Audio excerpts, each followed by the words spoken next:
Hello friends, welcome to my channel teaching by Ansari. कैसे हैं आप लोग? आई होप आप लोग अच्छे होंगे और अच्छे होना भी चाहिए।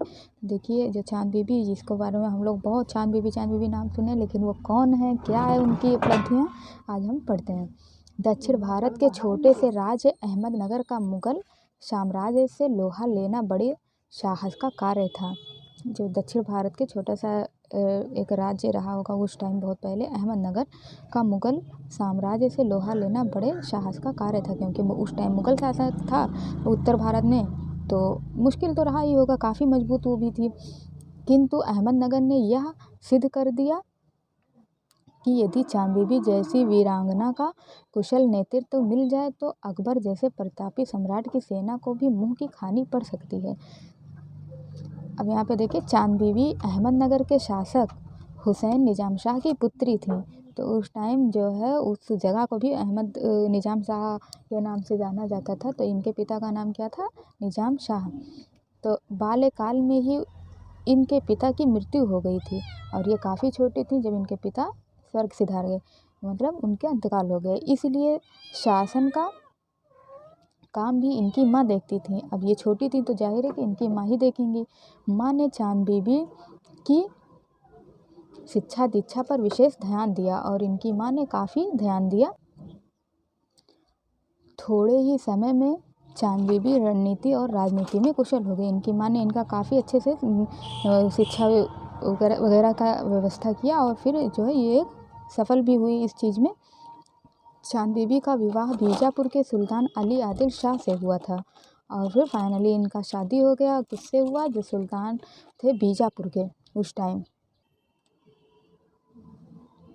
विवाह के कुछ दिनों बाद ही आदिल शाह की हत्या कर दी गई और गद्दी के लिए कई दावेदार खड़े हो गए। अब जैसे ही इनका मतलब इनके जो है जिससे इनकी शादी हुई थी वो एक्सपायर हो गए।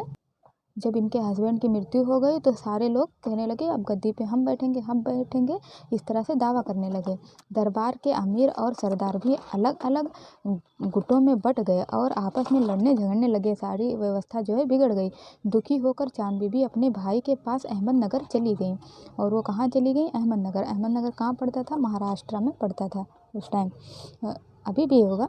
तो चांद बीबी ने सोचा था कि अहमदनगर में वे शांति से अपना जीवन व्यतीत कर सकेंगी, किंतु शांति से जीवन व्यतीत करना चांद बीबी के भाग्य में ही नहीं था। जब ये अपने भाई के पास चली गई तो इनको लगा कि चलो अब मैं वहाँ पे शांति से रहूँगी, लेकिन ऐसा कुछ हुआ नहीं।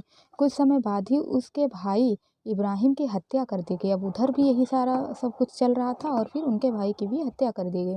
दरबार के अमीर अपने अपने उम्मीदवार को गद्दी दिलाने के लिए षड्यंत्र करने लगे। दरबार में अमीरों की फूट और आपसी झगड़ों से अहमदनगर की शक्ति घट गई। तो कुछ समय बाद उनके भाई इब्राहिम की हत्या कर दी गई। वहाँ भी यही सारा कुछ चल रहा था, उनके भाई की जो है हत्या कर दी गई और दरबार के अमीर अपने अपने उम्मीदवार को गद्दी दिलाने के लिए षड्यंत्र करने लगे। जो वहाँ पे हो रहा था इनके ससुराल में, वही सेम यहाँ पे भी प्रोसेस हो रहा था। दरबार के अमीरों की फूट और आपसी झगड़ों से अहमदनगर की शक्ति घट गई। राज्य की शासन व्यवस्था पर भी इसका बहुत बुरा प्रभाव पड़ा। अब बुरा प्रभाव तो पड़ेगा ही। उस समय दक्षिण भारत में अहमदनगर, बीजापुर, गोलकुंडा और खानदेश प्रमुख राज्य थे। उस समय मतलब दक्षिण भारत के जो प्रमुख हैं उसके नाम लिखे हुए हैं। उत्तर भारत में शक्तिशाली सम्राट अकबर का विशाल मुगल साम्राज्य था। तो उस टाइम उत्तर भारत में तो मुगल का शासक था और वो काफ़ी जो है प्रसिद्ध थे। और मुगल शासक उस टाइम कौन थे? अकबर थे।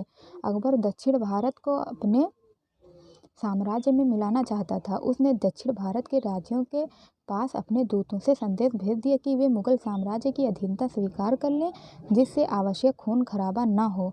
और अकबर तो थे ही काफ़ी मतलब, तो उन्होंने जो है संदेश भेजा कि वो दक्षिण भारत को भी अपनाना चाहते थे, अपने साम्राज्य बढ़ाना चाहते थे, खानदेश को।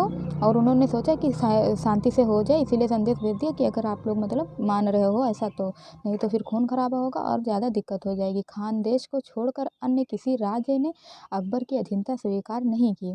अकबर ने अपने पुत्र मुराद को दक्षिण विजय के लिए भेजा। तो उन्होंने फिर क्या किया? जो उनके पुत्र थे, 4 पुत्रों में से एक मुराद थे, उनको भेजा कि जाओ और युद्ध करो। दक्षिण के राज्यों की स्थिति अच्छी नहीं थी और वहाँ पे थोड़ा सा ये सब चल भी रहा था। एक राज्य की दूसरे राज्य से शत्रुता थी और कुछ लोगों ने तो स्वीकार कर लिया उनका, लेकिन जो किसने, खानदेश ने सिर्फ स्वीकार नहीं किया। और राज्यों में दरबारियों के अलग अलग गुटों से झगड़े चल रहे थे। अहमदनगर की स्थिति भी ऐसी ही थी। मुगल सेना ने अहमदनगर में घेरा डाल दिया था, लेकिन दरबार के अमीर एक दूसरे को नीचा दिखाने में अपनी शक्ति बर्बाद कर रहे थे। अब वो लोग आपस में ही लड़े जा रहे थे और इधर अकबर ने अपना भेजा सेना। अमीरों का एक दल तो मुगलों से मिल भी गया था। चांद बीबी ने देखा कि इस प्रकार आपसी फूट से पूर्वजों का स्थापित किया हुआ राज्य हाथ से निकल जाएगा।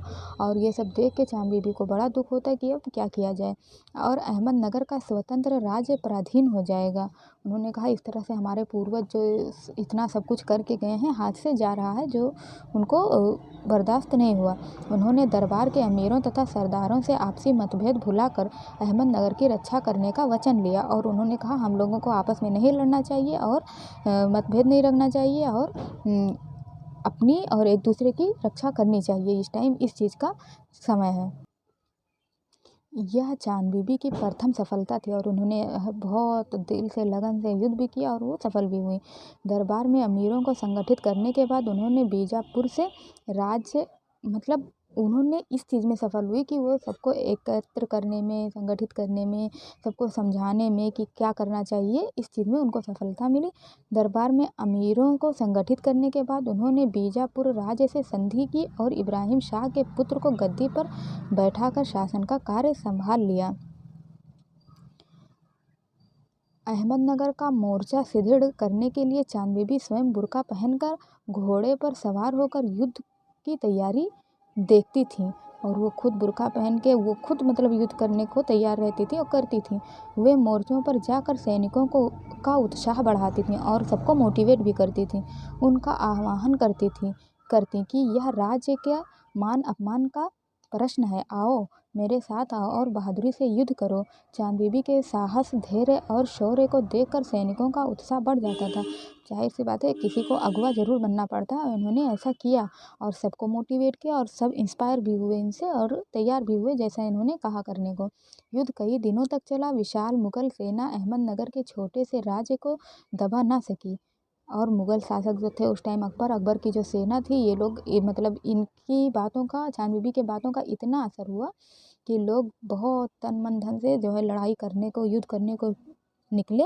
और काफ़ी कम लोग थे, छोटे से थे, विशाल, और उनका सेना काफ़ी विशाल था अकबर का, लेकिन ये लोग भी कम नहीं थे। एक दिन मुगल सेना ने सुरंग लगाकर किले की एक दीवार को उड़ा दिया। अहमदनगर के सैनिक घबरा गए क्योंकि अब मुगल सेना को रास्ता मिल गया था। मुगल सेना भी खुश थी कि अब तो विजय निश्चित ही है, किंतु चांद बीबी रात भर दीवार पर खड़े होकर सैनिकों और कारीगरों का उत्साह बढ़ाती रहीं। रातों रात किले की दीवार की मरम्मत कर दी गई और देखो रातों रात उन्होंने उड़ाया था दीवार को, उसको मरम्मत इन्होंने कराया और वहाँ पे निगरानी रखी, लेकिन ये घबराई नहीं। मुगल सेना यह देखकर आश्चर्यचकित रह गई और उनको काफ़ी हैरानी हुई मुगल सेना को। अहमदनगर का घेरा चलता रहा। ना तो चांद बीबी हार मानने को तैयार थी और ना ही मुगल सेना घेरा उठाने को तैयार थी। तो इस तरह से दोनों में संघर्ष चलता रहा लंबे समय तक। एक बार अहमदनगर की सेना के पास तोपों के गोले समाप्त हो गए और फिर जो है उनके पास जब गोले ख़त्म हो गए मुगल सेना के पास, सैनिकों में निराशा छा गई। किंतु चांद बीबी ने धैर्य और सूझबूझ से काम लिया। उन्होंने सोने चांदी के गोले ढलवाए जिनका प्रयोग तोपों में किया गया। अब जो है जब इनके अहमदनगर के जो सेना थी, इसके पास जब वो गोले ख़त्म हो गए तो इन्होंने सोने और चांदी के गोले बनवा दिए और तोपों में डलवा दिया।